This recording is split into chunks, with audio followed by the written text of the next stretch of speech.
I also want to state quite clearly that Sri Karthikeyan Pandyan मुह खोलिले नवीन पांड्यान को पाई ओकिलाती कले हेले वाकअप बिल चुप रहिले।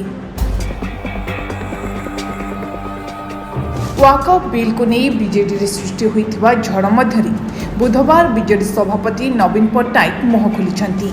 केउ परिस्थिति रे वाकअप संशोधन विधेयक उपरे भोटिंग पूर्व दलर निष्पत्ति काहेकि बदलिला एवं किए निर्देश देला ता उपरे नवीन प्रतिक्रिया दे नाहांती।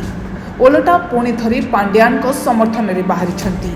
केवल बाहरी नाहांती, पांड्यान को टार्गेट करुथिबा नेता को नवीन कड़ा जवाब देइछंती।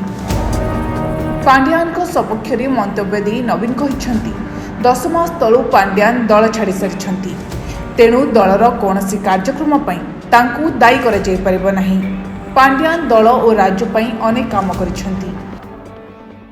I also want to state quite clearly that Sri Karthikeyan Pandyan in the past has done a lot of good work, not only for the state but for the party.